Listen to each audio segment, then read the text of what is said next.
সমাজের দায়িত্ব পালন করতে গিয়ে যদি একটা গম একটা টাকা আত্মসাৎ করে তাহলে তাকে জাহান্নামে যেতে হবে। এটাই চূড়ান্ত সিদ্ধান্ত। হজ দিয়ে, উমরা দিয়ে, দান দিয়ে, কোনো পথ ঘাট দিয়ে তাকে জাহান্নাম থেকে ফিরে নিয়ে আসার কোনো পথ নেই। দুনিয়াতে তা ফেরত দিতে হবে। এখানে যেটা আমরা দেখি যে বাংলায় রাজনীতি, রাজার নীতি হিসেবে ইন্ডিকেট করা হয়েছে, কিন্তু ইসলামে রাজনীতিটা রাজার নীতি না, এটা হলো আসিয়াসা আশ-শারঈয়া। ইসলামী শরিয়া স্টেটের যে পলিসিগুলো দিয়েছে, স্টেট বলতে রাষ্ট্র, একটা রাষ্ট্রের যে পলিসিগুলো এবং যে করণীয়গুলো নির্ধারণ করে দিয়েছে, এটা হলো আসিয়াসা শারঈয়া। এই নীতিমালার আলোকে ইসলামী রাষ্ট্র চলবে, অথবা পৃথিবীর যে কোনো রাষ্ট্র ইসলামী নীতিমালা এবং অনুশাসনকে গ্রহণ করে সেই রাষ্ট্রটা চলবে, সেই রাষ্ট্রগুলো চলবে। এটাই হলো ইসলামী রাজনীতি। স্যান্ডেলের চাপ্পলের একটা ফিতা বা দুইটা ফিতা রাসূলের কাছে জমা করলো, আল্লাহর নবী আমি এই কম থেকে কম এই জিনিসটা আত্মসাৎ করেছিলাম, নিজের কাছে রেখেছিলাম, এই নেন। আল্লাহ রাসূল বললেন, পৃথিবীর মানুষ শুনে রেখো, সেরাকুম মিন্নার ও সেরাকানে মিন্নার। কেউ যদি একটা জুতার ফিতে আত্মসাৎ করে থাকে সে জাহান্নামে যাবে। কেউ যদি দুইটা জুতার ফিতে আত্মসাৎ করে থাকে জাহান্নামে যাবে। জেনে শুনে দায়িত্বশীল সে যেই হোক না কেন, হেড মাওলানা, headmaster, principal, vice chancellor, jail super, chairman, member, MP, মন্ত্রী, টিওনো, ইওনো, ডিসি, যারা যেখানে দায়িত্ব পালন করছে, দায়িত্ব পালন করতে যদি 5 পয়সা, 1 টাকা, 10 পয়সা, একটা গম আত্মসাৎ করে, তাহাজ্জুদ দিয়ে, হজ দিয়ে জাহান্নাম ঠেকানো যাবে না। হাদিস বুখারী মুসলিম। বিচার আমাকে আপনাকে করা লাগবে না, বিচার ফয়সালা করা আছে, এটা মুহাম্মদ সাল্লাল্লাহু আলাইহি সাল্লাম বলেছেন। বুখারী মুসলিম মানে একাধিক দিন বলেছি, আম গাছে জাম ধরতে পারে, ধরে না, অমাবস্যার রাতে চাঁদ উঠতে পারে, উঠে না, সুঁয়ের ছিদ্র দিয়ে লাঙ্গলের ফাল ঢুকতে পারে, ঢোকে না, সুঁয়ের ছিদ্র দিয়ে লাঙ্গলের ফাল ঢুকে যেতে পারে, আম গাছে জাম ধরে যেতে পারে, অমাবস্যার রাতে চাঁদ উঠে যেতে পারে, এগুলো ঘটে যেতে পারে।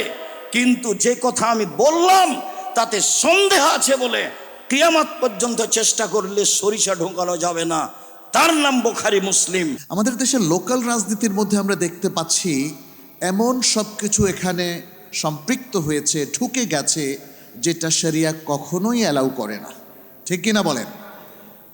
ফলে আমরা মনে করি অনেকে রাজনীতি বা এই জাতীয় কাজ ইসলামে নেই। আসলে যেটা ইসলামে নেই সেটা হচ্ছে অন্যায়, জুলুম, নোংরামি, দুর্নীতি এবং আল্লাহ সুবহানাহু ওয়া তাআলার যে সার্বভৌমত্ব আছে এবং তার যে রুবুবিয়াত, উলুহিয়াতের যে স্বীকৃতি আছে, সেটা যদি রাজনীতি থেকে নাই হয়ে যায়, ইসলামের রাজনীতিকে কখনোই সমর্থন করে না। আয়াতুল মুনাফিকে সালাস, মুনাফিকের চিহ্ন 3টি। যারা মুনাফিক সমাজে, তাদের লক্ষণ 3টি। এক বর্ণনায় 4টিরও কথা রয়েছে। এক, এজা হাদ্দাসা কাযাবা, মুনাফিক কথা বললে সাধারণত মিথ্যা কথা বলে। ওয়াজা ওয়াদা আখলাফা, ওয়াদা করলে সাধারণত ওয়াদা ভঙ্গ করে। ওয়াজা উতুমেনা খানা, তার নিকটে সম্পদ রাখা হলে সে তা আত্মসাৎ করে। সে জাতির সাথে, নিজের লোকজনের সাথে বিশ্বাসঘাতকতা করে। এই হলো মুনাফিকের চিহ্ন। যারা নিজের অধীনস্থ জনগণের সাথে, পাশের লোকের সাথে বিশ্বাসঘাতকতা করে, তাদেরকে রাসূল সাল্লাল্লাহু আলাইহি সাল্লাম মুনাফিক বলেছেন। আনাস রাদিয়াল্লাহু তাআলা আনহু বলেন, রাসূল সাল্লাল্লাহু আলাইহি ওয়াসাল্লাম বলেছেন, কাল্লামা খাতাবানা রাসূলুল্লাহ সাল্লাল্লাহু আলাইহি সাল্লাম ইল্লা কালা, আল্লাহ রাসূল জীবনে খুব কম বক্তব্য দিয়েছেন, যাতে তিনি বলেননি। যখনই তিনি আমাদের সামনে কথা বলেছেন, তখনই তিনি বলেছেন, পৃথিবীর মানুষ শুনে রেখো, লা ঈমানা লিমান লা আমানাতা লাহু, যার আমানতদারি নেই তার ঈমান নেই। যে আত্মসাৎ করে তার ঈমান নেই। আত্মসাৎ করে, তাহাজ্জুদ পড়ে, হজ করে, ওমরা করে সফল হওয়া যাবে না, কেননা তার ঈমান নেই। আমরা গতকালকে আব্দুল্লাহর বক্তব্যে খুব স্পষ্ট বুঝতে পারছিলাম বিশ্বাস, বিশ্বাস কাকে বলে, ন্যায় পরায়ণতা কাকে বলে। এইভাবে মানুষ মানুষের অর্থ সম্পদ লুটে খায়, সময় আসলে উমরা করে, সময় আসলে হজ করে। এটা একটা নিজের সাথে জাতির সামনে প্রতারণা মাত্র। তিনি বলেন, এমন কোনোদিন বক্তব্য দেননি তিনি যাতে তিনি বলেননি যে তোমরা আত্মসাৎ করো না, বিশ্বাসঘাতকতা করো না। অলা দিন আলেমান আহাদালাহু, যার অঙ্গীকার নেই তার দিন নেই। যে ওয়াদা রক্ষা করে না তার দিন নেই। যে আমানত রক্ষা করে না তার ঈমান নেই। এ কথা রাসূল সাল্লাল্লাহু আলাইহি সাল্লাম বলেন। আবু হুরায়রা রাদিয়াল্লাহু তাআলা আনহু বলেন, রাসূল সাল্লাল্লাহু আলাইহি সাল্লাম বলেছেন, পৃথিবীর মানুষ আব্দুল আমানাতা এজামান ইতামানাকা, যে তোমার কাছে আমানত রেখেছে, অর্থ সম্পদ কোনো কিছু রেখেছে, সময়ের গতিতে তা দিয়া দাও। ওলা তখন মান খানাকা, কেউ যদি তোমার সাথে বিশ্বাসঘাতকতা করে, তোমার যদি অর্থ সম্পদ আত্মসাৎ করে, তুমি তার সাথে বিশ্বাসঘাতকতা করো না, তুমি তার অর্থ সম্পদ আত্মসাৎ করো না, তুমি নিজে স্পষ্ট থাকো। এই কথা রাসূল সাল্লাল্লাহু আলাইহি সাল্লাম বলেন। আব্দুল্লাহ ইবনে আমর রাদিয়াল্লাহু তাআলা আনহু বলেন, রাসূল সাল্লাল্লাহু আলাইহি সাল্লামকে বলা হলো, আল্লাহর নবী, আইয়ুন নাস আফজাল, মানুষের মধ্যে সবচেয়ে উত্তম কে, কাকে আমরা ভালো বলে জানবো? এই জিজ্ঞাসার উত্তরে তিনি বললেন, মাখমুমুল কলব ও সাদুকুল লিসান, যারা অন্তরে নিরাপদ, মুখে সত্য, তারাই সবচেয়ে ভালো মানুষ। সাহাবীগণ বললেন, না রেফো সাদুকুল লিসান, মুখে সত্য এই ভাষা আমরা বুঝি, কিন্তু মাখমুমুল কলব, অন্তরে নিরাপদ, এই ভাষা আমরা বুঝি না। তখন আল্লাহ রাসূল বললেন, বুঝো না? আর তাকিও নাকিও, যে ব্যক্তি স্বচ্ছ, যে ব্যক্তি পরহেজগার, সেই হলো সবচেয়ে ভালো মানুষ। যে ব্যক্তি স্বচ্ছ, যে ব্যক্তি পরহেজগার, সেই হলো সবচেয়ে ভালো মানুষ। এই কথা বলার পরে তিনি আবারও বললেন, লাইসমা আলাইহে, এক পাপ নেই যার, সেই হলো স্বচ্ছ। দুই, অলা গিল্লা, আত্মসাৎ নেই যার, সেই হলো স্বচ্ছ। তিন, অলা বাগিয়া, সীমালঙ্ঘন নেই যার, সে হলো স্বচ্ছ। চার, অলা হাসাদা, হিংসা নেই যার, সে হলো স্বচ্ছ।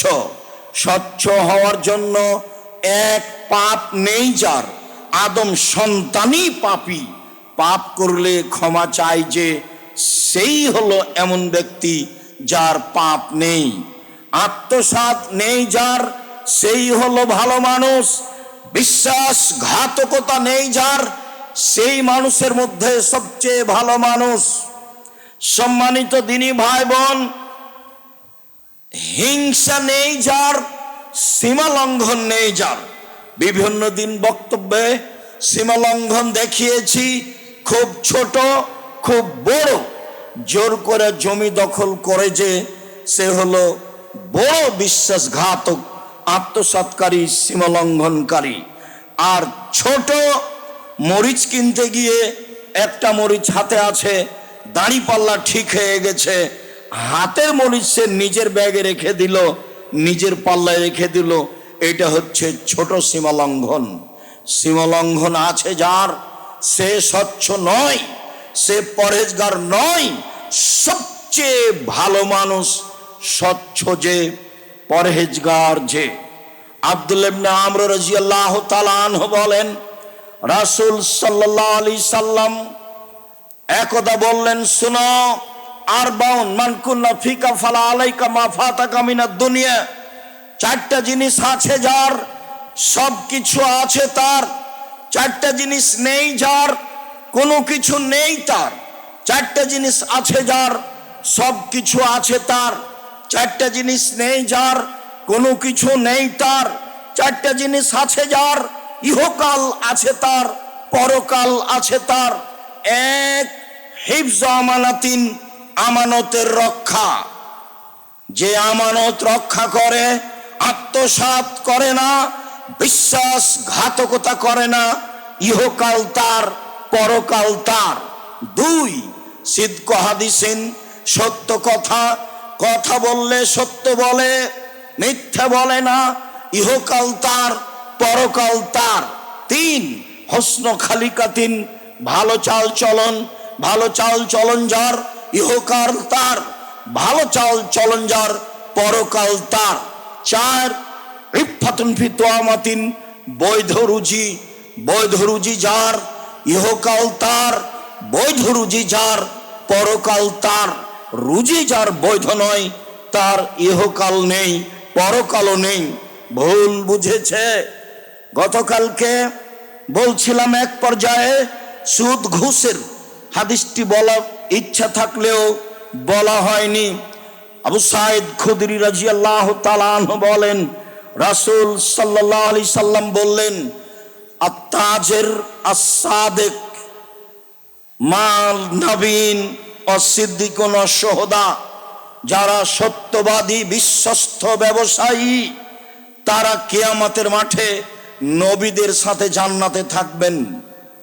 যারা সত্যবাদী বিশ্বস্ত ব্যবসায়ী, যারা মানুষের টাকা পয়সা আত্মসাৎ করে না, যারা মানুষের সাথে বিশ্বাসঘাতকতা করে না, পার্টনারে ব্যবসা হোক আর এককভাবে হোক, জাতির সাথে, জনগণের সাথে, অধীনস্থ লোকের সাথে ব্যবসা বাণিজ্যে বিশ্বাসঘাতকতা করে না, যে এমন ব্যবসায়ী নবীগণের সাথে, শহীদদের সাথে, সত্যবাদীদের সাথে জান্নাতে থাকবে বলে মুহাম্মদ সাল্লাল্লাহু আলাইহি সাল্লাম ঘোষণা দিয়েছেন। সম্মানিত দিনী ভাই বোন, আমরা আত্মসাৎ, বিশ্বাসঘাত আলোচনায় শক্ত থেকে শক্ত আলোচনার দিকে এগিয়ে যাচ্ছি। বিষয়গুলি অবশ্যই যেন আপনার স্মরণে থাকে। আব্দুল্লাহ ইবনে আমর রাদিয়াল্লাহু তাআলা আনহু বলেন, কানা নবী সাল্লাল্লাহু আলাইহি সাল্লাম এজা আসাবা মাগনামান আও মিন গনিমাতিন। যখন রাসূল সাল্লাল্লাহু আলাইহি সাল্লাম কোন জনগণের সম্পদ পেতেন, যুদ্ধলব্ধ সম্পদ বা এরকম জনগণের যখন কোন সম্পদ তার হাতে আসতো, ফানাদা বেলালান, আমারা বেলালান, বেলালকে আদেশ করতেন, ফানাদা ফিন্নাস, জনগণকে বলতেন, এজিউনা বেগানাইহিম, যার কাছে যতটুকু দর্শের সম্পদ আছে, যুদ্ধলব্ধ সম্পদ আছে, সবাই যেন তা এখানে নিয়ে আসে। জমা করা হলে ফায়ুখাম্মেসহু ওয়ায়ুকাসসিমহু, রাসূল সাল্লাল্লাহু আলাইহি সাল্লাম 5 ভাগের ভাগ করে 1 ভাগ নিজের কাছে রেখে দিয়ে বাকি 4 ভাগ জনগণের মাঝে বন্টন করে দিতেন। যুদ্ধলব্ধ সম্পদের আদেশ আল্লাহর পক্ষ থেকে এটাই। তিনি 5 ভাগের 1 ভাগ নিজের কাছে রেখে বাকি জনগণের কাছে ভাগ করে দিতেন। ভাগ করা হলো, ফাজ্জা রাজুলুন ইয়াওমান বাদা দালিক, জনগণের সম্পদ, যুদ্ধলব্ধ সম্পদ ভাগের পরে একজন সাহাবী রাসূলের কাছে আসলো, এসে বলছে, ইয়া রাসূলুল্লাহ, হাজা ফিমা সাবনাহু মিনাল গনিমা, আই আই খেতামান মিন শারিন, আল্লাহর নবী এই যে একটা লোমের লাগাম, ঘোড়ার বা উটের লাগাম 10 সম্পদের আমি এটা নিয়েছিলাম। আল্লাহ রাসূল বললেন, আজ সামিতা বেলালান, তুমি কি বেলাল চিৎকার করে বলেছিল না দাসালাসান, 3 বার বলেছিল জনগণ যার কাছে 10 সম্পদ যতটুকু আছে সে নিয়ে আসুক, জনগণ যার কাছে 10 সম্পদ যতটুকু আছে সে এখনই নিয়ে আসুক। এই চিৎকার তুমি কি শুনেছিলে? কালার নাম, সাহাবী বললেন জি হ্যাঁ আমি শুনেছি। রাসূল সাল্লাল্লাহু আলাইহি সাল্লাম বললেন, ফামা মানা কান তাজিয়াবেহি, তাহলে এই গরুর লোমের, উটের লোমের লাগামটি ওই সময়ে নিয়ে আসনি কেন? কে তোমাকে বাধা দিল ওই সময়তে নিয়ে আসতে? ফাতা যারা, লোকটি কোনো আপত্তি পেশ করলো। কি আপত্তি তা সেখানে উল্লেখ হয়নি। আপত্তি পেশ করলো, যে আপত্তি হোক না কেন এই সমস্যার কারণে নিয়ে আসেনি। রাসূল সাল্লাল্লাহু আলাইহি সাল্লাম বললেন, কুনতা তাজিবেহি ইয়াউমাল কিয়ামা ফালা মাকবালাহু মিনকা, বিচারের মাঠে এটা তুমি কাঁধে করে নিয়ে উপস্থিত হয়েও আমি এটা তোমার নিকট থেকে নিলাম না। কি বুঝলেন? যারা যেখানে সরকার থেকে নিয়ে মেম্বার পর্যন্ত, চেয়ারম্যান, এমপি, মন্ত্রী, হেডমাস্টার, প্রিন্সিপাল বলেন, রাসূল সাল্লাল্লাহু আলাইহি সাল্লাম বললেন, আব্দুল খিয়াতা ওয়াল মিখিয়াতা ওয়া ইয়াকুমুল গলুলা, পৃথিবীর সুতা ও সূচ, সুই ও সুতা, এই পরিমাণ জিনিস যদি তোমাদের কাছে থাকে তাহলে দায়িত্বশীলের কাছে জনগণকে বুঝিয়ে দেওয়ার জন্য পৌঁছিয়ে দাও। তোমাদের কাছে যদি সুতা ও সুই, সুতা ও সোচ তোমাদের কাছে থাকে তাহলে এটা দিয়ে দাও। কোমল গলুলা, আত্মসাৎ করা থেকে বেঁচে থাকো। ইয়া কোমল গলুলা, আত্মসাৎ করা থেকে বেঁচে থাকো। ফাইন্নাহু আরুন আলা আলাইহি ইয়াওমাল কিয়ামা, বিচারের মাঠে তাকে এই কারণে অপমান হতে হবে। একটা সূচের জন্য, একটা সুঁয়ের জন্য অপমান হতে হবে, মানে কম থেকে কম, মানে কম। সালাত আদায় করালেন, ওঁটটা সামনে রেখে আমরা কম ধরে আছি। জনগণের সম্পদের 5 ভাগের 1 ভাগের বেশি যদি আমি 1 ভাগ যে আমি নিই, এইটাও যদি বছর শেষে কাছে থেকে যায় তা আমার জন্য হারাম। এ কথা মুহাম্মদ সাল্লাল্লাহু আলাইহি সাল্লাম বলেন। এবার বলেন আপনি, জনগণের যারা দায়িত্ব পালন করে তাদের টাকা পয়সা, লক্ষ লক্ষ টাকা ব্যাংক তাদের, গম তাদের, টিন তাদের, কোটি কোটি টাকা তাদের, রাস্তাঘাটের তাদের, দায়িত্ব পালন করবে কে? দায়িত্বই বুঝে না। আমানতদারি কি জিনিস? শুধু মানুষের ক্ষতি করার তালে আছে। সম্মানিত দিনী ভাই বোন, ফলাফল সন্ধ্যায় দেখা যাবে, জাহান্নাম ছাড়া কোনো পথ নেই। যেভাবে মানুষ সমাজের দায়িত্ব পালন করছে তাতে ফলাফলে জাহান্নামই রয়েছে, এটাই আমাদের বুঝতে হয়। বুঝে আমল করার চেষ্টা করি। আল্লাহুম্মা সাল্লি আলাইহি, আল্লাহুম্মা বারিক আলাইহি। আলহামদুলিল্লাহ ওয়াহদা, আসসালাতু ওয়াসসালামু আলা মান লা নাবিয়্যা বাদা। আবু হুরায়রা রাদিয়াল্লাহু তাআলা আনহু বলেন, আহাদা রাজুলুন লিরাসূলিল্লাহি সাল্লাল্লাহু আলাইহি সাল্লাম গোলামান ইউকালু লাহু মিদাম। একজন সাহাবী আল্লাহর নবীকে একটা গোলাম উপহার দিয়েছিলেন যার নাম ছিল মিদাম। এহুত্ত রাহালান লিরাসূলিল্লাহি সাল্লাল্লাহু আলাইহি সাল্লাম, সেই গোলাম রাসূলের উট বাহনটা প্রস্তুত রেডি করছিল। কিছুক্ষণ পরে আল্লাহর নবী বাহনের উপরে উঠবেন। এই জন্য ফাসাবাহু সাহমুন আয়ের, হঠাৎ কোথা থেকে একটা তীর এসে তাকে লেগে গেল। আলাহু, তীর এসে লাগতে লোকটি মারা গেল। ফাকালান নাস হানিয়ান লাহুল জান্নাহ, জনগণ বলল কত সৌভাগ্য, রাসূলের গোলাম হওয়ার পরে দুনিয়া থেকে বিদায় নিল, তার জন্য জান্নাত। কত সৌভাগ্য, রাসূলের গোলাম হওয়ার পরে দুনিয়া থেকে বিদায় নিল, তার জন্য জান্নাত। আল্লাহ রসুল বললেন কাল্লা, কখনো নহে, অসম্ভব, এটা হতে পারে না।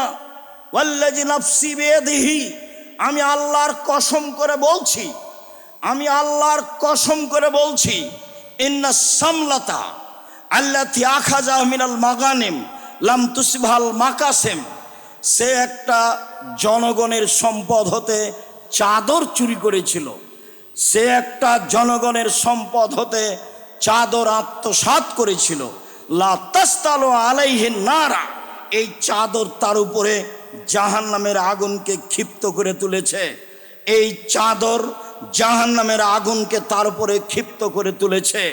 আল্লাহর কসম, কখনো নহে, অসম্ভব, তোমরা যা বলছো তা নয়।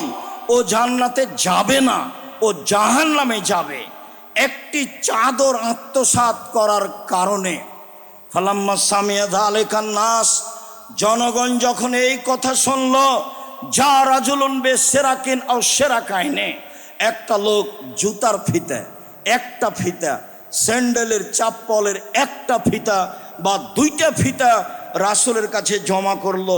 আল্লাহর নবী, আমি এই কম থেকে কম এই জিনিসটা আত্মসাৎ করেছিলাম, নিজের কাছে রেখেছিলাম, এই নেন।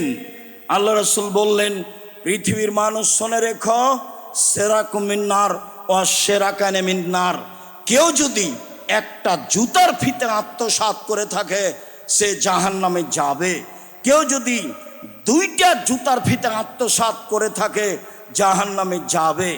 জেনে শুনে দায়িত্বশীল সে যেই হোক না কেন, হেড মাওলানা, headmaster, principal, vice chancellor, jail super, chairman, member, MP, মন্ত্রী, টিওনো, ইওনো, ডিসি, যারা যেখানে দায়িত্ব পালন করছে, দায়িত্ব পালন করতে যদি 5 পয়সা, 1 টাকা, 10 পয়সা, একটা গম আত্মসাৎ করে, তাহাজ্জুদ দিয়ে, হজ দিয়ে জাহান্নাম ঠেকানো যাবে না। হাদিস বুখারী মুসলিম। বিচার আমাকে আপনাকে করা লাগবে না, বিচার ফয়সালা করা আছে, এটা মুহাম্মদ সাল্লাল্লাহু আলাইহি সাল্লাম বলেছেন। বুখারী মুসলিম মানে একাধিক দিন বলেছি, আম গাছে জাম ধরতে পারে, ধরে না, অমাবস্যার রাতে চাঁদ উঠতে পারে, উঠে না, সুঁয়ের ছিদ্র দিয়ে লাঙ্গলের ফাল ঢুকতে পারে, ঢোকে না, সুঁয়ের ছিদ্র দিয়ে লাঙ্গলের ফাল ঢুকে যেতে পারে, আম গাছে জাম ধরে যেতে পারে, অমাবস্যার রাতে চাঁদ উঠে যেতে পারে, এগুলো ঘটে যেতে পারে। কিন্তু যে কথা আমি বললাম তাতে সন্দেহ আছে বলে কিয়ামত পর্যন্ত চেষ্টা করলে সরিষা ঢোকানো যাবে না, তার নাম বুখারী মুসলিম। সমাজের দায়িত্ব পালন করতে গিয়ে যদি একটা গম, একটা টাকা আত্মসাৎ করে তাহলে তাকে জাহান্নামে যেতে হবে, এটাই চূড়ান্ত সিদ্ধান্ত। হজ দিয়ে, উমরা দিয়ে, দান দিয়ে, কোনো পথ ঘাট দিয়ে তাকে জাহান্নাম থেকে ফিরে নিয়ে আসার কোনো পথ নেই। দুনিয়াতে তা ফেরত দিতে হবে। সম্মানিত দিনী ভাই বোন, উমামা বাহিলী রাদিয়াল্লাহু তাআলা আনহু বলেন, রাসূল সাল্লাল্লাহু আলাইহি ওয়াসাল্লাম বলেছেন, মান ইস্তামালনাহু আলা আমালিন ফারাযাকনাহু রিজকান, পৃথিবীর মানুষ শুনে রেখো, যাকে আমি কোনো চাকরি দিলাম, পদের নিয়োগ দিলাম, আমি তার বেতন নির্ধারণ করলাম, ফামা খাজা বাদা যালিকা, এরপরে যদি সে কিছুতেই নিয়ে নেয়, যার নাম ঘুষ, ফাহুয়া গোলাল, গোলুল, এটা হচ্ছে আত্মসাৎ, এটা হচ্ছে বিশ্বাসঘাতকতা, এটা হচ্ছে আত্মসাৎ। যারা যেখানে, যে যেখানে দায়িত্ব পালন করছে, যত স্তর রয়েছে, বড় ডাক্তার থেকে নিয়ে ছোট ডাক্তার, বড় পদের লোক থেকে নিয়ে ছোট পদের লোক, তার জন্য বেতন নির্ধারিত আছে। এরপরে যদি অল্প থেকে অল্প, কম থেকে কম, বেশি থেকে বেশি সুদ ঘুষ গ্রহণ করে, তাহলে তাকে জাহান্নামে যেতেই হবে। এটি চমৎকারভাবে তিনি উপস্থাপন করেছেন। এবং আপনারা যেটা ভাবছেন যে বর্তমান গণতন্ত্র, সেটার দিকে আমরা যাচ্ছি না। আমাদের চিন্তাধারা যেটি যে সিয়াসা আশারঈয়া এবং এর সাথে কোরআন এবং সহিহ সুন্নাহর দিক নির্দেশনাগুলো বাস্তবায়ন করার জন্য আমাদের চিন্তা ভাবনা করতে হবে। আসসালামু আলাইকুম ওয়া রাহমাতুল্লাহ। এরপরে প্রশ্ন হচ্ছে, বাংলাদেশে প্রচলিত যে গণতান্ত্রিক রাজনৈতিক দলগুলো রয়েছে, এদের মধ্যে তুলনামূলক ভালো যে দল, সেই দল করা যাবে কি? প্রশ্ন করেছেন মাসুদ রানা ঝিনাইদহ থেকে। আমি এই প্রশ্নের জবাবের জন্য প্রথমে শেখ ডক্টর মঞ্জুরুল ইলাহির কাছে অনুরোধ করছি কিছু বলার জন্য। আমার মনে হয় আমার প্রথম প্রশ্নের উত্তর থেকে এটা স্পষ্ট কি করা যাবে আর কি করা যাবে না। যে কোনো দল ফোরাম করার ক্ষেত্রে একজন মুসলিম ইসলামী নীতিমালাকেই আপহোল্ড করবে, সে ধরবে, সে সেটাকে রিসিভ করে তার আলোকেই সে কাজ করবে। অতএব আমাদেরকে যে কোনো ক্ষেত্রেই ভেবে চিন্তে অগ্রসর হতে হবে কোন জায়গায় আমরা সম্পৃক্ত হতে পারবো, শরিয়া অ্যালাউ করছে এবং কোন জায়গায় অ্যালাউ করছে না। এখানে আরেকটা কথা একটু বলে নেই যে আধুনিক যে কোনো আমাদের ব্যবহারিক জীবনের বিষয় হতে পারে, সেটা সামাজিক বিষয় হতে পারে, সেটা বাজারের বিষয় বা প্রশাসন যন্ত্রের বা মানে সেক্টরের বিষয়, কিংবা হতে পারে সেটা রাষ্ট্রতন্ত্র কিংবা রাজনীতির বিষয়। এই জায়গাগুলোর কিছু স্থায়ী নীতিমালা আছে আর কিছু আছে ইজতেহাদি বিষয়। এটা খুব সূক্ষ্মভাবে চিন্তা করার বিষয়। ইসলামের প্রত্যেকটা জায়গায় স্থায়ী কিছু নীতিমালা আছে, আবার কিছু আছে ইজতেহাদের বিষয়। স্থায়ী নীতিমালার মধ্যে কোনো ধরনের পরিবর্তন আনা যাবে না, কিংবা সেটাকে লঙ্ঘন করে কোনো কাজও করা যাবে না, কাজের সাথে সম্পৃক্ত হওয়া যাবে না। স্থায়ী নীতিমালাগুলো কি? যেমন তাওহীদুল্লাহ, আল্লাহ সুবহানাহু ওয়া তাআলার তাওহীদ। আপনি এমন কোনো কাজে, এমন কোনো চিন্তা চেতনায়, এমন কোনো দলে, এমন কোনো অ্যাক্টিভিটিসে সম্পৃক্ত হতে পারবেন না যেই সম্পৃক্ততা তাওহীদকে নষ্ট করে দেবে, তাওহীদকে ক্ষুণ্ণ করবে, আপনার তাওহীদি চেতনায় ঘাটতি করবে, আপনার বিশুদ্ধ আকীদা আমলকে প্রশ্নবিদ্ধ করবে। এমন কোনো কাজ করা যাবে না, এমন কাজে সম্পৃক্ত হওয়া যাবে না। এমন কোনো কিছুতে সম্পৃক্ত হবেন না যেখানে আল কোরআন এবং আসুন্নার প্রাধান্য নেই। আল কোরআন এবং আসুন্নার প্রাধান্যকে ক্ষুণ্ণ করে আপনি কোনো রাজনীতি করতে পারবেন না, আপনি কোনো কাজ করতে পারবেন না, আপনি ব্যবসা বাণিজ্যে সম্পৃক্ত হতে পারবেন না। আমাদেরকে যদি জিজ্ঞেস করা হয় সুদের সম্পৃক্ত হওয়া যাবে, একদল লোক সুদের ভিত্তিতে ব্যবসা করবে, ওখানে অনেক প্রফিট, আমি কি সেখানে সম্পৃক্ত হতে পারবো? আপনারা বলেন তো পারবেন? এগুলো হলো স্থায়ী মূলনীতি। স্পষ্ট হারামের সাথে সম্পৃক্ত হওয়া যাবে না। পৃথিবীর সব মানুষও যদি বলে এই হারামের মধ্যে কল্যাণ আছে, তাহলে তাতে সম্পৃক্ত হওয়া যাবে না। এগুলো হলো স্থায়ী ইসলামের মূলনীতি।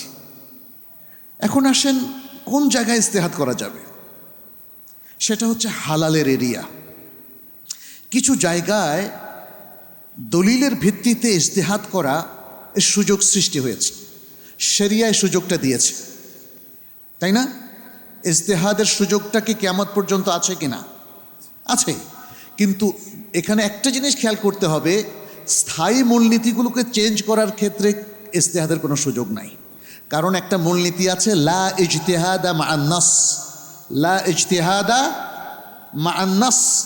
ইসলামী শরিয়ার যে টেক্সট বা ভাষ্য, কোরআন এবং সুন্নাহর সুস্পষ্ট মূলনীতি যেখানে আছে, নির্দেশনা যেখানে আছে, সেখানে আমার আপনার নির্দেশনা চলবে না। সেখানে আমার আপনার নতুন করে চিন্তা ভাবনা পরিবর্তন করে নতুন কিছু আনায়ন করা, এটা সেখানে চলবে না। আজকে যদি আমরা বা আমাদের সমাজে কেউ সুদকে জায়েজ করতে চায়, আপনি কি তার সাথে সম্পৃক্ত হবেন? যদি মদকে কেউ জায়েজ করতে চায়, আপনি কি তার সাথে সম্পৃক্ত হবেন? যদি জেনা ব্যভিচারের কেউ লাইসেন্স দিতে চায়, আপনি কি তার সাথে সম্পৃক্ত হবেন? যদি সমকামিতাকে জায়েজ করতে চায়, আপনি কি তার সাথে সম্পৃক্ত হবেন? ক্লিয়ার? আমার কাছে মনে হয় মুসলিমদের কি করণীয় কি বর্জনীয় এটা আজকে অস্পষ্ট নয়, কোনো কালে অস্পষ্ট ছিল না। যেহেতু আমার আপনার নবী মুহাম্মদ সাল্লাল্লাহু আলাইহি ওয়াসাল্লাম তিনি বলেছেন, কি বলেছেন? তারাকতুকুম আলা মাহাজ্জাতিন বায়দা লাইলুহা কানাহারিহা লা ইয়াজিগু আনহা ইল্লা হালিক। তোমাদেরকে আমরা স্পষ্ট শুভ্র দলিলের উপর ছেড়ে যাচ্ছি। নবী সাল্লাল্লাহু আলাইহি ওয়াসাল্লাম বলছেন এর রাতগুলো দিনের মতোই উজ্জ্বল। ইসলামে রাতের কোনো অন্ধকার গলি নাই, অস্পষ্ট জায়গা নাই।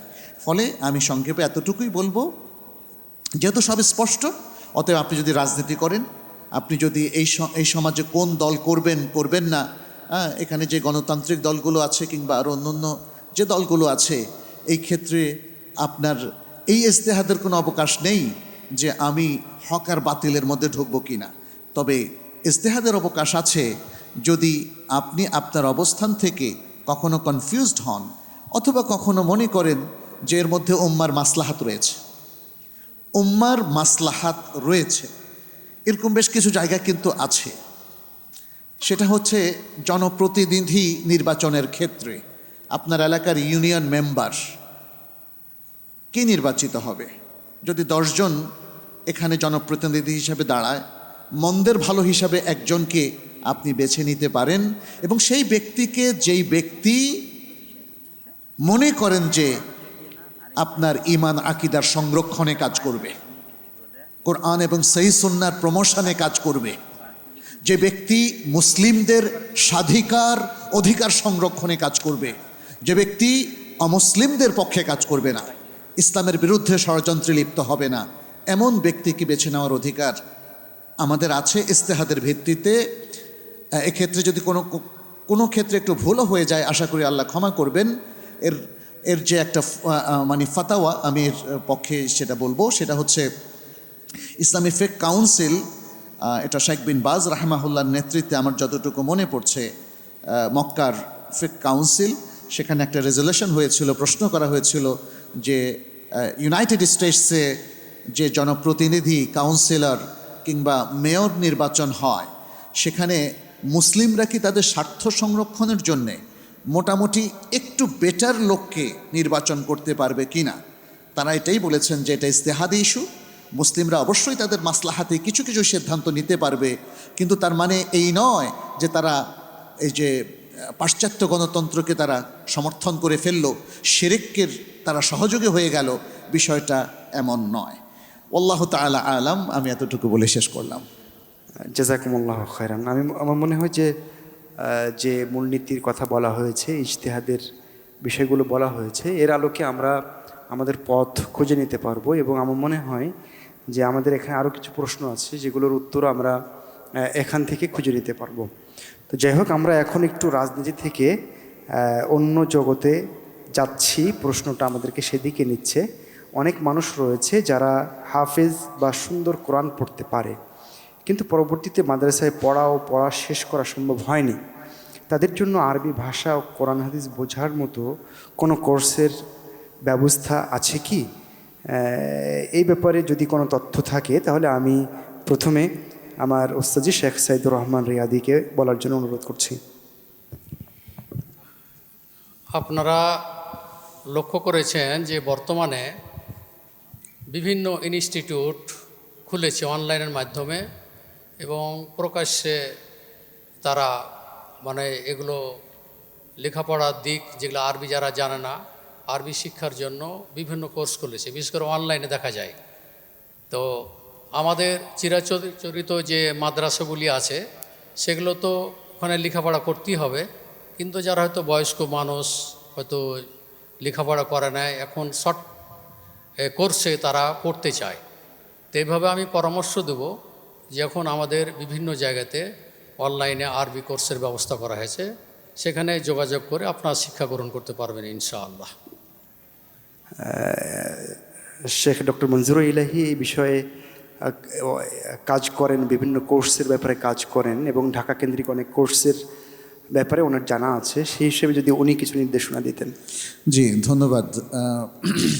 আলহামদুলিল্লাহ, মানুষ এখন অনেক সচেতন হয়েছে, আর আমরাও যারা মদিনা বিশ্ববিদ্যালয় থেকে পড়ে এসেছি কিংবা সৌদি আরবের বিভিন্ন বিশ্ববিদ্যালয় থেকে পড়ে এসেছি, আমরা চেষ্টা করছি বাংলাদেশের আরবি ভাষা শিক্ষার ক্ষেত্রে একটা গণজাগরণ তৈরি করতে, এবং বিশেষ করে যারা বয়স্ক রয়েছেন, আরবি ভাষাটা রপ্ত করতে পারেননি, শেখার ইচ্ছা আছে, আল কোরআন যারা এখনও ভালো করে তেলাওয়াত করতে পারছেন না, কিংবা ইসলামের মৌলিক যে দিকগুলো, বিশুদ্ধ আকীদা সহ ইমানের মৌলিক বিষয়গুলো, ইসলামের মৌলিক বিষয়গুলো যারা এখনও জানতে পারেননি, তাদের জন্য বেশ কিছু কোর্স এখন অনেকেই অফার করছেন। আমাদের রয়েছে তাইবা একাডেমি, একটা অনলাইন একাডেমি, আলহামদুলিল্লাহ এটা সালাফি আকিদার একটা প্ল্যাটফর্ম, আলহামদুলিল্লাহ।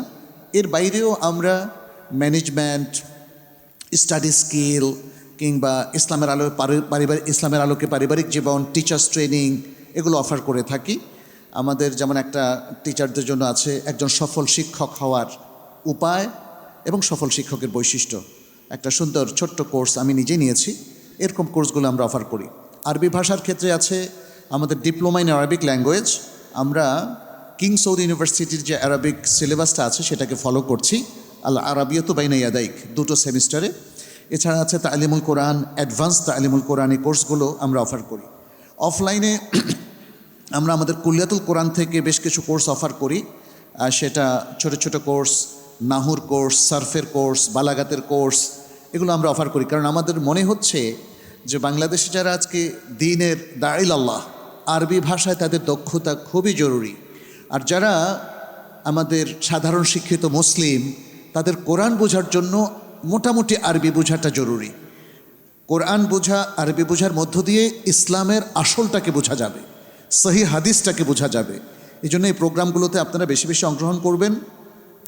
এছাড়াও আমরা ডে লং, একদিনে নাহু, একদিনে সার্ফ বা সার্ফের বিশেষ কিছু জিনিস শেখাই দিচ্ছি। আমরা খারিতা দেহনিয়া, যেটাকে বলা হয় মাইন্ড ম্যাপ, এক পৃষ্ঠার মধ্যে পুরো জ্ঞানগুলোকে নিয়ে আসা। এই পৃষ্ঠাটা মনে রাখতে পারলে পুরো নাহুটা মনে থাকবে, পুরো সার্ফ মনে থাকবে, পুরো বালাগা মনে থাকবে, এবং উসুলুল হাদিস পুরোটা মনে থাকবে, কিংবা উসুলুত তাফসির মনে থাকবে। সেভাবেও আমরা শেখাচ্ছি। এবং আমার মনে হয় জামিয়া সালাফিয়ার মধ্যেও আলহামদুলিল্লাহ এখন অনেকগুলো কোর্স হয়েছে। এখানে আরবরা আসা যাওয়া শুরু করেছেন, স্কলাররা মদিনা ইউনিভার্সিটিতে আসছেন। আপনারা তাদের যে কোর্সগুলো হয় কিংবা তাদের যে মহাদারাগুলো হয়, লেকচারগুলো হয়, সেগুলোতে অংশগ্রহণ করবেন। পাশাপাশি আমি আরেকটাও বলি, মানে অনলাইনে যে কোর্সগুলো, এর বাইরে খুব ছোট ছোট টিউটোরিয়াল আছে, অ্যারাবিক টিউটোরিয়াল, আরবি শেখার টিউটোরিয়াল, কোরআনের টিউটোরিয়াল, এগুলো আপনারা যদি শিখতে পারেন, দেখতে পারেন, আমার মনে হয় উপকৃত হবেন ইনশাআল্লাহ। বারাকাল্লাহ ফিক। আশা করি যে ভাই প্রশ্ন করেছেন মোটামুটি চমৎকারভাবে আপনার কাঙ্ক্ষিত উত্তরটা আপনি পেয়ে গেছেন। এক ভদ্র মহিলা প্রশ্ন করেছেন আমাদেরকে, আমার বাবার বাড়ি 10% জমির উপর, আমার বাবার বাড়ি 10% জমির উপর, আমরা 3 মেয়ে, মোট সম্পত্তি এতটুকু, এটা কি সবার মাঝে বন্টন হবে নাকি 3 মেয়েকে দান করতে পারবে? তো এই প্রশ্নের জবাবে আমি আমার ওস্তাদ জি শেখ সাইদুর রহমান রিয়াদিকে প্রথমে কথা শুরু করার জন্য অনুরোধ করছি। বাড়িটা 10% জায়গার উপরে, এখন 3 মেয়ে পাবে, 3টাই মেয়ে, আর কোনো ওয়ারিশ নেই, না কিভাবে বন্টন হবে? আর কোনো সন্তান নাই? আর কোনো সন্তান, ওয়ারিশ হয়তো আছে। হ্যাঁ, ওয়ারিশ হয়তো আছে, সন্তান নেই। জি,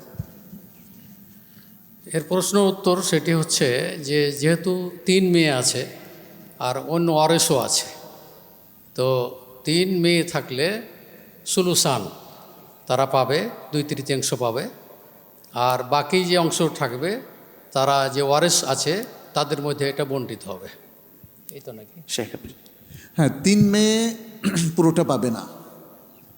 প্রশ্নকর্তা হয়তো সেটাই জানতে চেয়েছেন যে আমার তো সন্তান বলতে 3 মেয়ে, ওদের কি আমি আমার সব সম্পত্তি দিয়ে যেতে চাই, সেটা 10% হোক আর 100% হোক আর 1000%ই হোক, 3 মেয়ের সর্বোচ্চ অংশ সূরাতুন নিসার মধ্যে আল্লাহ সুবহানাহু ওয়া তাআলা নির্ধারণ করে দিয়েছে, ফাইন কুননা নিসাআন ফাওকা ইতনাতাইনি ফালাহুন্না থুলুসা মা তারাক। মানে তার তারিকা বা পরিত্যক্ত সম্পত্তির সর্বোচ্চ মানে কি এটা নির্ধারিত 2/3 তারা পাবেন, আর বাকি 1/3 অন্য ওয়ারিসরা পাবেন বা আসাবারা পাবেন। দেখতে হবে অন্য আর কারা তার ওয়ারিসদের মধ্যে আসাবা অথবা আসহাবুল ফুরুদ তারা জীবিত আছেন। জি, খুব চমৎকারভাবে উত্তরটা আমরা পেয়ে গেছি। এখানে আমি এই একটা কথা বলে রাখি যে মহান রব্বুল আলামিন কোরআনে কারিমে হজ, সলাত, জাকাত এত গুরুত্বপূর্ণ ইসলামের রোকন, তাও এগুলোর বিস্তারিত ডিটেলস কিন্তু বলেননি।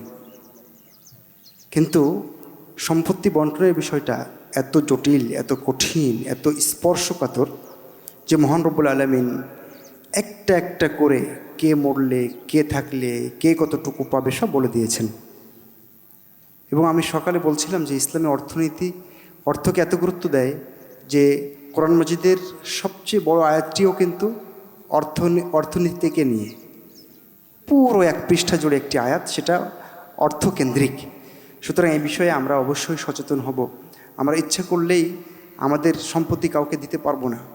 আমি এই সম্পদের সাময়িক প্রতিনিধিত্ব করছি, আমি মূল মালিক নই। এর মূল মালিক আল্লাহ, এবং তিনি এর বন্টনের নিয়ম বলে দিয়েছেন। সুতরাং এর বাইরে যাওয়ার কোনো সুযোগ নেই। এরপরে প্রশ্ন হচ্ছে, 5 মাস আগে লিখিত তালাক হয়েছে, তবে মুখে তালাক দেয়নি, এখন তারা আবার সংসার করতে চায়, এখন করণীয় কি? শেখ ডক্টর মঞ্জুর ইলাহি কেন অনুরোধ করছে? প্রথমত তালাক কেন দিলেন প্রশ্নে কিন্তু সেটা আসলো না। আল্লাহ সুবহান তাআলা আমাদেরকে বিবাহ প্রথা দিয়েছেন তালাক দেওয়ার জন্য না, কিন্তু এটা মনে রাখতে হবে। বিবাহটাকে কন্টিনিউ করা এটা ইসলামী শরিয়ার একটা মাকাসিদ, একটা গুরুত্বপূর্ণ লক্ষ্য উদ্দেশ্য। সেই লক্ষ্য উদ্দেশ্যকে যারা ভাঙছেন তারা আল্লাহর নির্ধারিত উদ্দেশ্যকে নষ্ট করছেন, মনে রাখতে হবে। অতএব বিনা কারণে নির্যাতনমূলক, নিবর্তনমূলক তালাক দেওয়াটা এটা নারী নির্যাতনের মধ্যে পড়বে, যেটা ইসলাম অ্যালাউ করবে না। এটা হচ্ছে নির্যাতনের ক্ষেত্রে বলছে। যখন দেখা যাবে যে তালাকের যে গ্রাউন্ডগুলোতে স্বামীকে ইসলাম বলেছে এখন তুমি তালাক দিতে পারো, তাহলে সেটা শরিয়ত লঙ্ঘন হবে না, আপনি তালাক দিতে পারেন। অথবা কোরআন যেটা বলছে তারা উভয়ে যদি একমত হয় যে তারা সুন্দরভাবে জীবনযাপন করতে পারবে না, তাহলে তারা তালাকে যাবে। এবং সেই তালাক লিখিতভাবেও হতে পারে, মৌখিকভাবেও হতে পারে। লিখিত তালাক হতে পারে, লিখিতভাবে সে একটা চিঠি প্রেরণ করলো অথবা মেসেজ পাঠালো, ইমেইলে কিংবা হোয়াটসঅ্যাপে কিংবা SMS করে, এগুলো সবই তালাক বলে গণ্য হবে। আল কিতাবু কাল খেতাব, এটা একটা কায়দা ফিকহিয়া। আপনি মুখে বলার মাধ্যমে যেটা কার্যকর করতে পারবেন সেটা লিখে দেওয়ার মাধ্যমেও কার্যকর করতে পারবেন। অতএব কেউ যদি তার স্ত্রীকে তালাক দেয় মৌখিকভাবে, সেটা যেমন কার্যকর হবে, ঠিক তেমনি তালাকটা লিখিতভাবে দিলেও কার্যকর হবে। এখন প্রশ্নে এটা কিন্তু উল্লেখ করা হয়নি তিনি কয় তালাক দিলেন, কিভাবে তালাক দিলেন। যদি তিনি ইতিমধ্যে প্রত্যেক মাসে এমন তোহরে, যেই তোহরে তাদের মেলামেশা হয় নাই, একটা করে তালাক দেন এবং পরপর 3টা তালাক দেন, তাহলে তো তিনি আর ফিরে আসতে পারবেন না। যদি এমনটা হয় যে তিনি একসাথে 3 তালাক দিলেন, তাহলে এখানে ওলামায়ে কেরামের ইখতিলাফ আছে। জমহুর ওলামায়ে কেরাম বলেছেন 3 তালাক একসাথে দিলে তালাক হয়, আর আরেকটা মত আছে যেটা মুহাক্কিক ওলামায়ে কেরামের মত, 3 তালাক একসাথে 1 তালাকই হবে। এই মতটা আমরা পোষণ করি, যেহেতু এটা অত্যন্ত শক্তিশালী একটা মত। আচ্ছা, কেউ যদি হায়েজ অবস্থায় তালাক দেন, এটাও ওলামায়ে কেরামের ইখতিলাফ আছে। কেউ কেউ বলছেন যে এই অবস্থায় তালাক হয়ে যাবে, বা অধিকাংশ ওলামায়ে কেরামের এটাই বক্তব্য। আর কারো বক্তব্য হচ্ছে যে না, হায়েজ অবস্থায় তালাক দিলে তালাক হবে না। এটাও শাইখুল ইসলাম ইবনে তাইমিয়া রাহমাহুল্লাহ, ইবনুল কাইয়্যিম, শাইখ বিন বাজ রাহমাহুল্লাহর মত। আমিও এই মতটা পোষণ করি।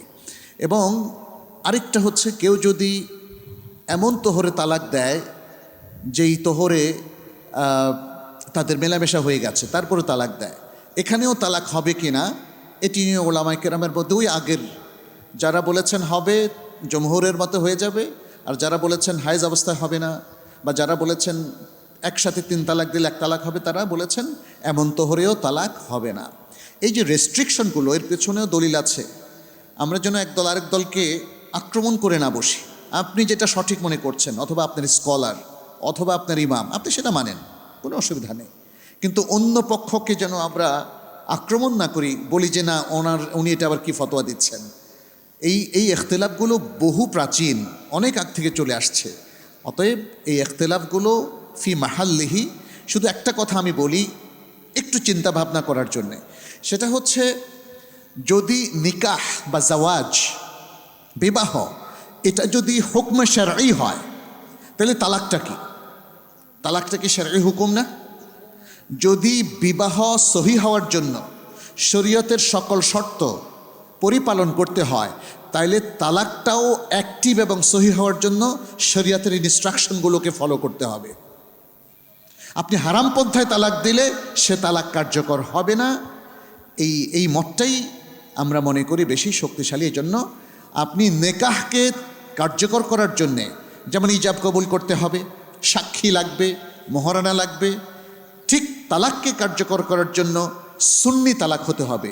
সুন্না পদ্ধতিতে আপনাকে তালাক দিতে হবে, সহি পদ্ধতিতে তালাক দিতে হবে, যেটা সহি সুন্নার বক্তব্য। সেটা কি?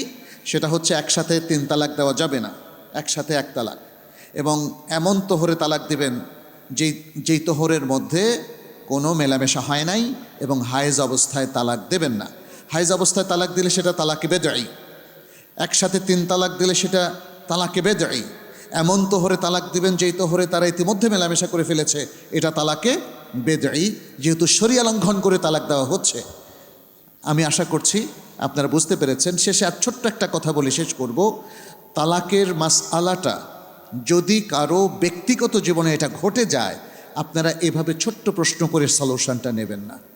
আপনার তালাকের সাথে ঘটে যাওয়া পুরো ঘটনা প্রবাহ আমাদেরকে জানতে হবে, ভালো করে বুঝতে হবে।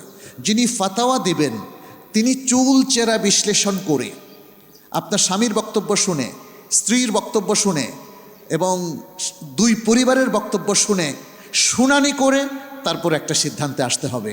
দেন শরিয়ার সঠিক হুকুমটা আপনাদের ক্ষেত্রে বলে দেওয়া যাবে এবং কার্যকর করা যাবে। আর যদি খুব সংক্ষেপে আপনারা হুকুমটা নিতে চান, তাহলে আপনার একটা বিপর্যয়ের মধ্যে পড়তে হবে। এবং আমি দেখেছি অধিকাংশ তালাকের মাসালা নিয়ে ইনার কাছে যান, উনার কাছে যান, ইনার কাছে যান। এবং আমি অনেককে দেখলাম যে আমাকেও বলছে এটার আমি একটা ফাতাওয়া যেমন জামিয়া সালাফিয়া থেকে নিয়েছি, আব্দুর রাজ্জাক বিন ইউসুফ হাফেজাহুল্লাহর কাছ থেকে নিয়েছি। আমি বললাম তাইলে আমার কাছে কেন আসলেন? আপনার যে কোনো একজন মুহাক্কিক আলেমের ফতোয়াই যথেষ্ট, বাট তার সাথে আপনাকে বসতে হবে। আমি এই কথাগুলো বললাম যেহেতু আমি জানি যে এটা রেকর্ড হচ্ছে, এবং হয়তো এখানে যারা আছেন এর বাইরে অন্যরাও জানছেন। এটা একটা মূলনীতি, তালাকের এগুলো হচ্ছে মূলনীতি।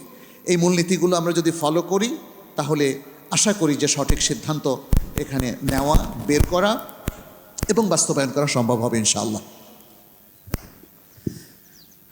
এই মাসলার ব্যাপারে আমরা দীর্ঘ 23 বছর থেকে এই তালাকের ফতোয়াগুলোই বেশি আসে। তো ডক্টর মনজুরে ইলাহি হাফিজাহুল্লাহ তাআলা যে উত্তর দিলেন, তিনি গবেষণা করে উত্তর দিয়েছেন।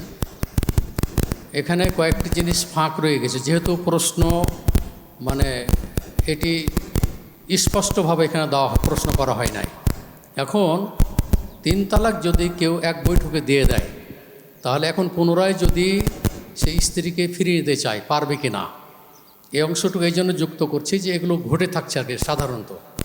তো এখানে যেটি ফতোয়া সেটি হচ্ছে যে যদি ওই স্ত্রীকে নিতে চায়, তাহলে তালাকের রাজিঈ হিসাবে 90 দিনের পূর্বে সে ফিরিয়ে নিবে যে তোমাকে আমি ফিরিয়ে নিলাম। আর আমাদের দেশে যে হিল্লা বিবাহর যে প্রথা আছে, কেউ যদি একসাথে 3 তালাক দিয়ে দেয়, তখন কি করে? হিল্লা বিবাহর আশ্রয় নেয়। আর হিল্লা বিবাহটা শরীয়তে সম্পূর্ণ হারাম। কারণ এটাকে কেউ বলে এই পাঁঠা বিবাহ, কেউ বলে এটা এক রাত্রির জন্য বিবাহ দিয়ে এটা জায়েজ করেছে হচ্ছে আল্লাহ রসুল এবং আল্লাহ তাআলা। লাআনাল্লাহু আল মুহাল্লিল ওয়াল মুহাল্লাল লাহু। যার জন্য আল মুহাল্লিল হলো আজাউজু সানি, মানে যার সাথে বিবাহ দিল, আর মুহাল্লাল লাহু মানে প্রথম স্বামী। তো উভয়ের প্রতি আল্লাহ এবং আল্লাহ রসুল কী করছেন, অভিশাপ দিয়েছেন। সুতরাং হিল্লা বিবাহ শরীয়তে হারাম। আর একসাথে 3 তালাক দিয়ে যদি স্ত্রীকে ফিরিয়ে নিতে চায়, 1 তালাকই গণ্য হবে। এইভাবে আরেকবার দিল 2 তালাক। এরপরে যদি আবার নিয়মতান্ত্রিকভাবে তালাক দেয় তাহলে 3 তালাক। এরপরে ফাইন তাল্লাকাহা ফালা তাহিল্লু লাহু মিন বা'দু হাত্তা তানকিহা জাওজান গায়রাহু। এখান থেকে হিল্লা বিবাহকে এক শ্রেণীর আলেমেরা এটাকে জায়েজ করেছে, এটা হারাম। তো যাই হোক, আমি যেটা বলতে চাচ্ছি যে এইভাবেই দুর্ঘটনা ঘটে যায় যে একসাথে 3 তালাক দিয়ে পুনরায় তাকে ফিরিয়ে নিতে চায়, ওখানে 1 তালাকই হবে, তালাকে রাজি হিসাবে 90 দিনের পূর্বে তাকে ফিরিয়ে নেবে। আবার যদি এই ঘটনা ঘটে যায়, আবার 90 দিনের পূর্বে ফিরিয়ে নিতে পারবে। কিন্তু 3য় তালাক যদি হয়ে যায় তাহলে সেটি আর ফিরিয়ে আনার কোনো সুযোগ থাকবে না। আর দ্বিতীয় কথা হলো যে এখন বর্তমান যুগে মেয়েরা স্বামীর বিনা দোষে তারা তালাক চাচ্ছে। তো এটাও আল্লাহ রসুল সাল্লাল্লাহু আলাইহি ওয়াসাল্লাম বলেছেন যে যদি কোনো মেয়ে যদি বিনা কারণে বিনা দোষে যদি স্বামীর কাছ থেকে তালাক চায়, তা আল্লাহ রসুল সাল্লাল্লাহু আলাইহি ওয়াসাল্লাম বলছেন যে ফাহারামুন আলাইহা রাইহাতুল জান্নাহ, তাহলে সেই নারী জান্নাতে যাওয়াতে দূরের কথা, জান্নাতের খুশবু বা সুগন্ধি পর্যন্ত সে পাবে না। যাকে এ ব্যাপারে অনেক কথা আছে, যেহেতু এটা শর্ট টাইম, সংক্ষিপ্ত আকারে খুতবা নাই আপনার উত্তর দেওয়া 2 থেকে 3 মিনিটের মধ্যে। তো যাই হোক, আমি এই বিষয়ের পরে যেহেতু আমি ফতোয়া বোর্ডের সাথে সম্পৃক্ত, দীর্ঘ মাসিকা তাহারিকের সাথে আমি শেখ আব্দুর রাজ্জাক বিন ইউসুফ 2 ভাই ছিলাম আমরা ওখানে, এখন এই তেসমের সাথে জড়িত আছি, এখানে আসি ফতোয়া বোর্ডে। তো এই ফতোয়া নিয়ে গবেষণা করি, তার মধ্যেও ভুল ভ্রান্তি হয়ে যায়। আল্লাহু আলাম। আসসালামু আলাইকুম ওয়া রাহমাতুল্লাহ। মাশাআল্লাহ তাআলা তাবারাকা তাআলা। খুবই চমৎকারভাবে আমরা অনেকগুলো বিষয় এখানে জানতে পেরেছি। তালাকের ব্যাপারে তালাকটা অনেক বেশি বেড়ে গেছে, আমার কাছে প্রায়ই তালাকের ফতোয়া আসে। শেখ ডক্টর মঞ্জুরে ইলাহি সর্বশেষ যে কথাটি বলেছেন আমার কাছে, আমি এটা অনেককে বলি যে ফোন করে আমার কাছে তালাকের ফতোয়া চাইবেন না। আপনারা 2 জনই আসবেন, আমার সামনে বসবেন, জেরা হবে, কথা হবে, কি হয়েছে ঘটনা জানা হবে, তারপরে উত্তর দেওয়া হবে। এর বাইরে গেলে তালাকের ফতোয়াতে ভুল হয়ে যাওয়ার সম্ভাবনা থাকে। তো সেটা আমরা খেয়াল রাখার চেষ্টা করব। আপনারা কেউ যদি ভুক্তভোগী হয়ে যান, সমস্যায় পড়েন, তাহলে সরাসরি যাবেন কোনো আলেমের কাছে, আপনার কাছে যাকে নির্ভরযোগ্য মনে হয়। এভাবে সংক্ষিপ্ত উত্তর প্রশ্ন করার কারণেই কিন্তু আমাদের অনেক বিস্তারিত কথা বলতে হয়েছে। অবশ্য আমাদের কিছু লাভ হয়েছে। আর এখান থেকে যারা সঞ্চালনায় আছেন অনুষ্ঠান, তারা বলছেন যে যত সংক্ষিপ্ত উত্তর দেওয়া যায় 1-2 মিনিটে, তাহলে আমরা বেশি প্রশ্ন নিতে পারবো। এটা কথা ঠিক, তবে কিছু প্রশ্ন আবার সংক্ষিপ্ত দিলে ভেজালও আছে। তো যাই হোক, আর একটা কথা ওই প্রশ্নের সাথে আমি একটু যুক্ত করতে চাচ্ছি। যেহেতু আপনার 5 মাস হয়ে গেছে প্রথম তালাক, তো যদি প্রথম তালাক দিয়ে বসে থাকেন, কোনো কিছুই করেননি, তাকে ফিরিয়েও নেননি, আবার তালাকও দেননি, 5 মাস পার হয়ে থাকে, তাহলে সেক্ষেত্রে আপনাদেরকে আবার সংসার করার সুযোগ আছে এবং নতুনভাবে বিয়ে পড়াতে হবে। এটা অবশ্যই খেয়াল রাখবেন। তো যাই হোক, আমরা এখন আরেকটা প্রশ্নে যাচ্ছি। আমার এক ভাই,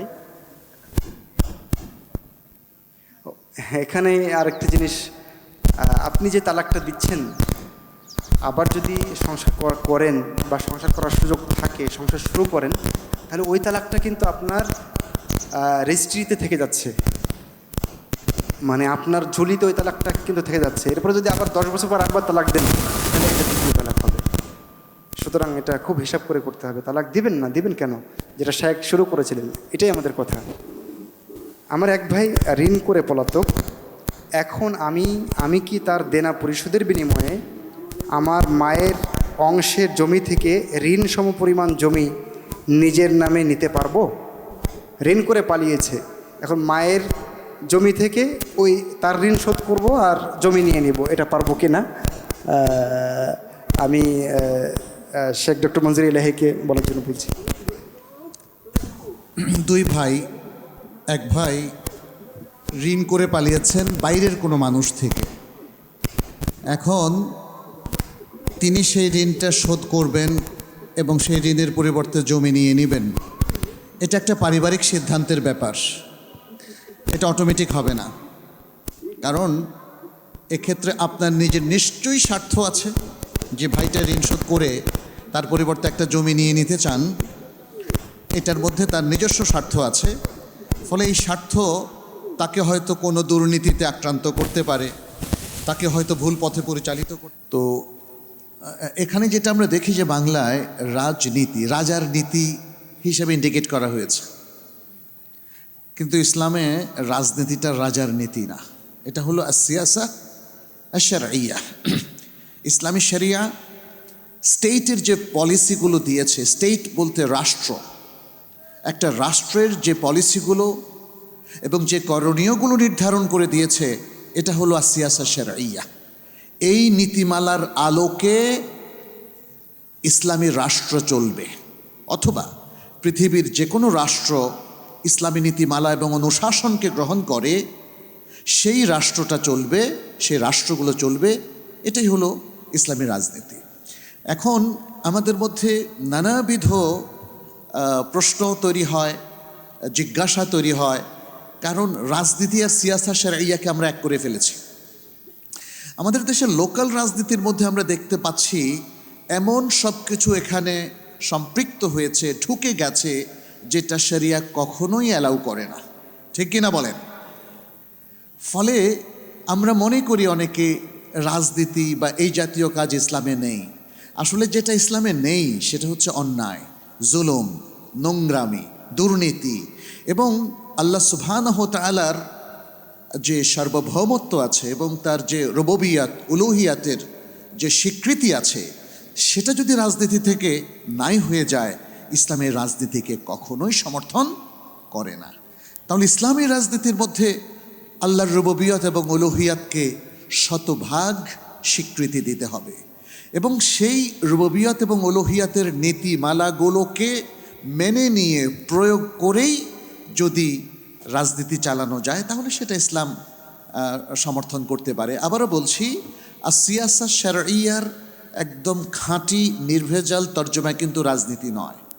কিন্তু যেহেতু রাজনীতি বলতে আমাদের এই দেশগুলোতে বা পলিটিক্স বলতে বিশ্বে এখন সেই নিয়ম নীতিকে বোঝানো হয় যেটা দিয়ে রাষ্ট্র চলে, অথবা রাষ্ট্র যারা চালাতে চান তারা এই পলিটিক্স কিংবা রাজনীতির মধ্যে সম্পৃক্ত।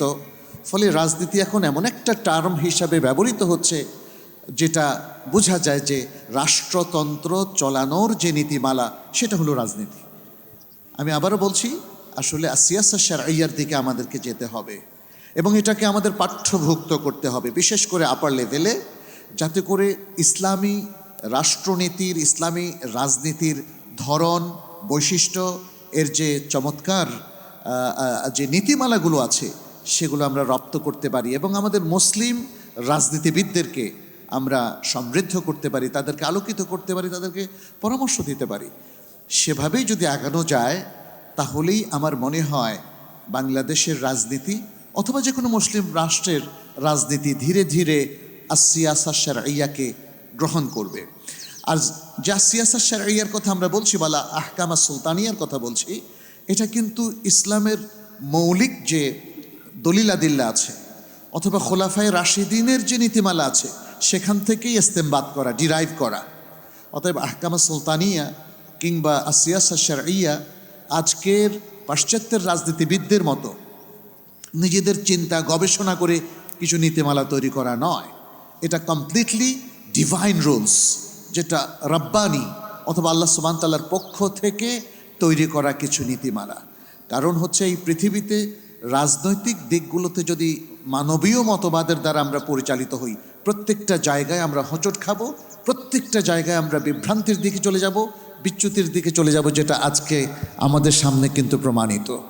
ফলে আমি আবারও বলছি, আমাদের করণীয় হলো ইসলামের রাজনীতিটা নিয়ে বোঝা, তার স্বরূপ উদ্ঘাটন করা এবং সিয়াসা শারঈয়া যে রূপরেখাটা ইমাম ইবনে তাইমিয়া রাহমাহুল্লাহ এবং তার আগে আরও অন্যান্য উলামায়ে কেরাম এবং তারপরে তার ছাত্র ইবনুল কাইয়িম আল জাওজিয়া রাহমাহুমুল্লাহ রাহমাতান ওয়াসিআ, তারা যেগুলো দিয়েছেন, এগুলো দিয়ে আমাদের শুরু করতে হবে।